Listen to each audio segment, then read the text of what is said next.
Hello everyone, Skippy here, and welcome to One Piece episode 1019, directed by Ryosuke Tanaka and supervised by Keita Saito and Toshio Deguchi. For our first big cutaway from Roof Piece, obviously the content isn't nearly as exciting as it, but there's something about the way Ryosuke Tanaka looks to be packing this episode with little bursts of cool direction, and more than anything else surprisingly solid looking action animation for something coming off of Roof Piece. Meaning that this one will turn out a lot better than it has any right to considering the subject matter, even if it might not be Tanaka at full power. So will episode 1019 be a surprisingly solid episode for what it is at its core? Let's make some kibidongo and find out.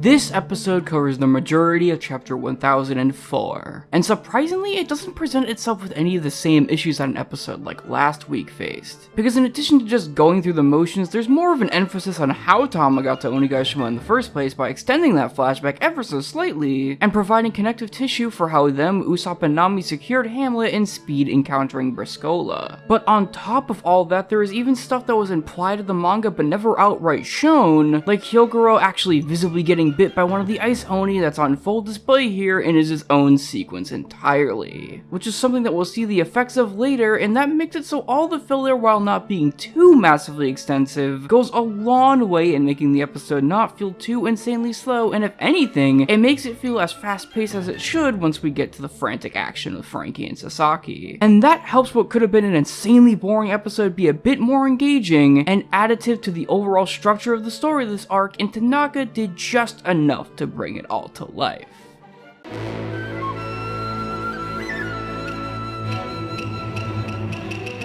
While this surely isn't Tanaka's most insane episode, as a lot of it is a bit more conservative, there's still a general polish to the episode that makes it feel clean when it comes to smaller movements, depth of field, and just general compositions. And for an episode that carries the traits that it does, it's quite surprising to see it have the lighting that it does in places, with Tanaka still taking shadows and overall composite into account to make certain shots look prettier and to make them blend together better. There's certainly a lot more normal shots, obviously, like the classic One Piece blue background with shadow characters, but the efforts put on display here by our director were still more than competent, and with the adaptation, helped the episode come off as more enjoyable than I expected. And while maybe some of the action could have been a bit better rather than making Franky's big move at the end just a still, I'd be a fool to not mention how Toei star animator Akihiro Ota absolutely made that a non-issue by slamming the door wide open and delivering a short but ever so sweet action scene that, with such loose line work, smears, and a knack for background animation, gives such a ferocious look at the fight at hand that I wasn't expecting, and makes me ever so happy that he managed to appear on the anime again after his last work in Dressrosa and on the franchise as a whole with Stampede. Sure, the rest of the episode never manages to reach such heights, but I think that's okay in my book.